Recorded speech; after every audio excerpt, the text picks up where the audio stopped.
Start with Carlton. The debate around the review, it's extended to the coach, the football department, and it's also extended a debate around attack versus defence. David Teague was on the record as wanting to be an attacking coach. Let's revisit that, and then Patrick, 18 months ago, and then Patrick Cripps' response to that today and their latest trends.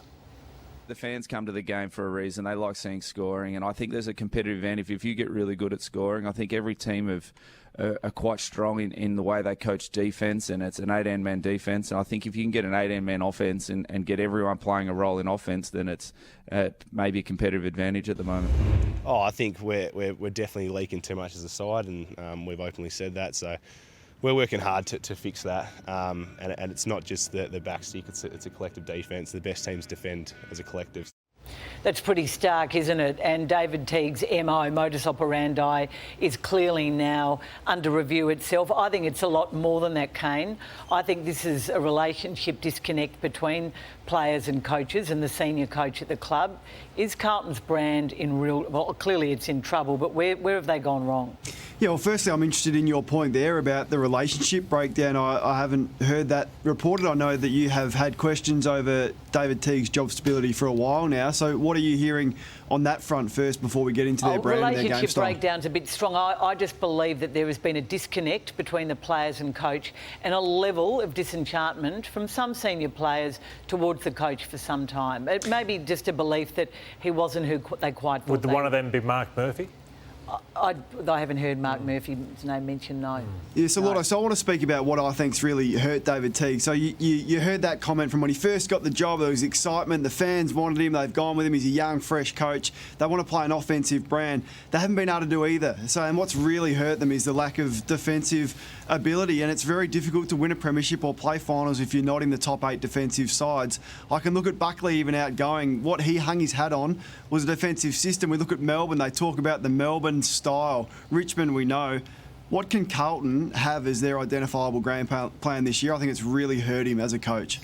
Well, Kane, here's the numbers from yesterday. 138 marks the Giants took, so that's the 5th most by any side in the comp this year, and Carlton's tackles 41. That's just not going to win you too many games. And you know, they've now conceded more points than anyone except North Melbourne. So they're ranked 17th for points against. And that, you know, you've got to be top 4, top 5 in both categories if you're to win a premiership. Carlton are ranked 17th for points against. And I don't hold it against David at the start, because he may have believed that, OK, we'll defend OK. Everyone defends pretty well, but our attack can be our upside on the rest of the competition. And it got him the job, the attack. Yeah, and it did. He came off a dour year of Brendan Bolton. It did, well, he got the job because he was the opposite of Bolton, more the opposite than anyone else on that assistant coaching staff. But you'd have to say now, he's got the balance horribly wrong. And once you try and teach it one way and then you try and retrieve it and pull it back, it's very hard. You can't change a game plan in season. You can make adjustments.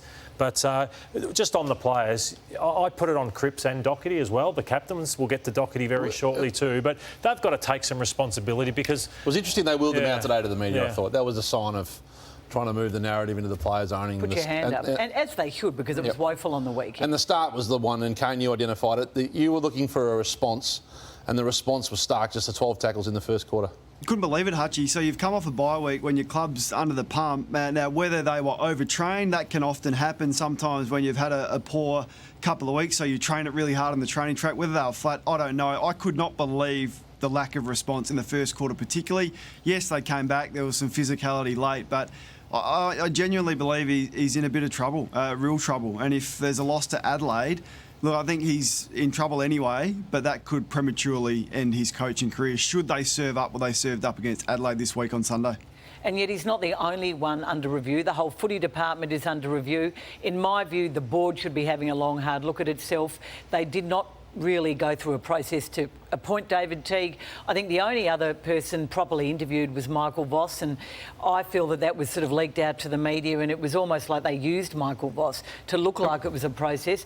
The people several on the board were there at the time, including Luke Sayers, who's been there for nearly 10 years. Jake Nolan, I think it was on a podcast with you, made a point today that not many people who've gone to Carlton have enhanced their careers. A lot of people who go there. The careers degenerate, he said. He went through There's the a last long 4 list. coaches, from Brett Ratton to Malthouse to Bolton to Teague. He talked about Steve Silvani, Andrew McKay, Greg Swan, all people who've had good reputations. I think Andrew Russell's fast getting into that category of going the coolest fitness coach in the competition to one under a fair bit of scrutiny pretty quickly too. Imagine the names that we could have said about Richmond over how many decades, Caro. So it can be done, but Carlton... Richmond was the worst performed team in the AFL for 3 decades. 3 decades, Is that where Carlton's heading? Does that speak to the culture? Do you think the board and the administration and the framework of the team? There's definitely a cultural problem. And Kane, you actually mentioned Andrew Russell a few weeks ago. I mean, he came to the club with a massive reputation, and you'd have to look at the treatment of the handling of some of the players who we're seen to be struggling at the moment, including Martin. I just wonder.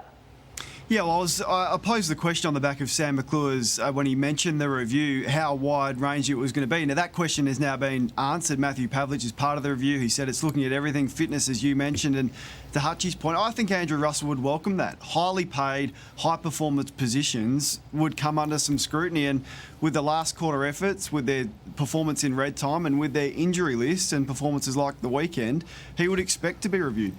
Well, they've got some problems in the playing. There's different categories of problems. So at the older end, history says when you can't make finals, excuse me, I'm in basketball mode. Oh, that's interesting. There's After problems. the news that's just come We'll out get tonight. to Docherty in a moment. Martin played underdone. Now, he's clearly not fit. Zach Fisher I'd put in that category as well. Jack Martin had no influence on that game on the weekend. You compare that to, say, Luke Shuey, who played in the Waffle and was eased back in the West Coast system. They're having to play players that aren't ready. Docherty's been a problem for them all year, Kane. He just can't... I know he's been through a lot and you feel for him, but they look like they're struggling to find a role for him that works. The players like he, Betts, Murphy are all going to be under scrutiny on whether they keep playing because they can't make the final series. Yeah, it's a broken record, isn't it? How many times have we spoken about Carlton's selection? And what have we found out about Carlton this year? Is there a young player we've found out who we weren't quite sure about at the start of the year that we know is going to be a really good player? Probably not, because they haven't had the opportunity. I think Stocker is one that has shown some improving signs. And the leadership, to Lordo's point, and we spoke about it a few weeks ago, this is why I think it's almost time to pull the trigger on Sam Walsh. Docherty's fumbly, he's jumpy, he lacks confidence, and Patrick Cripps, well, we've put his performance on the weekend again on the agenda because he was undisciplined. Yeah, I write down a number of words. System, question system. I question the players' mindset. I question their confidence. I think Docherty's lacking confidence in the standards. Ask the question of standards. And speaking of standards, no one knows Zach Williams better than the Giants. And what they did on the weekend was they started Matty De Boer outside the square. He charged in and tagged Walsh. Taranto spat out and they said, no, we'll work over Zach Williams aerobically with Tim Taranto. So this is the first quarter.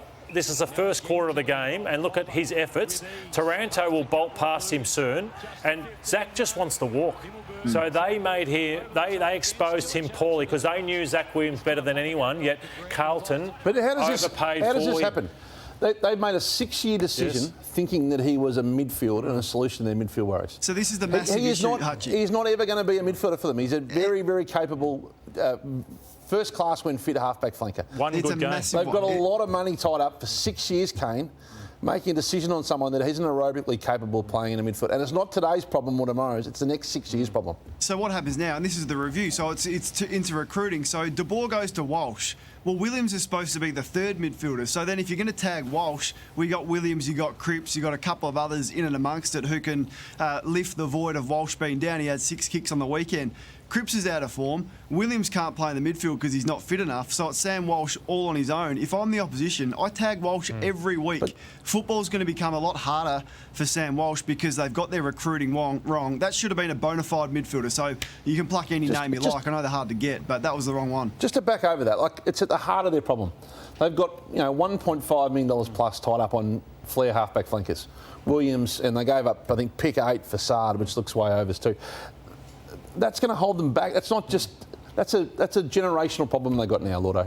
If Zach can't become a midfielder aerobically, they haven't done their homework on that, Carlton. No. It's an error. Oh, they took him off the back of a prelim final where he was probably dominated and hoped that he could be that for Carlton, which unfortunately he's not, unless he finally gets serious and has the pre-season of his life and gets fitter than he is currently. But the immediate issue is also the coach, and Kane's looking towards the Adelaide game as a bit of a doomsday scenario. How can you sack the coach now when you've already sacked one coach mid-season only 2 years ago and you're doing a review? I mean, surely they've got to wait now to the end of the year, unless it gets completely toxic. And Chera, they're back to White Knight again on the midfield, so let's get another one in. Chera. Now, Ross Lyon said he would do it on the weekend. Ross coached Chera and he would trade players out. That's not going to be inexpensive either when you've got so much money tied up in your half-back flanks and your full forward. What do they do there, Lordo? Is it the right move? Well, I haven't seen enough of Chera as a dominant midfield for what they'll need to get him there for. I've seen McGovern come to Carlton hoping he'd be this centre-half forward or centre-half back on hope. I've seen Williams come on hope. Chera's more than hope, but I'm still Kane in my eyes. He's not, to me, that pure midfielder that could turn him around. He might be the best out there, but that's still not good enough. Carlton have got to spend the money really wisely this time around. Have they bought in a player that they've improved? It's a question without notice, Hutchie. It's hard to, and to Jake Niall, you mentioned even the reputations of players haven't been enhanced by joining that footy club. Perhaps Chris Judd is the only one as a player. But Lordo's right. The next one they go for, they just got to get right. They cannot afford, jobs are on the line, to get another recruit as long as they've got the four that you mentioned. You chuck in Martin as well.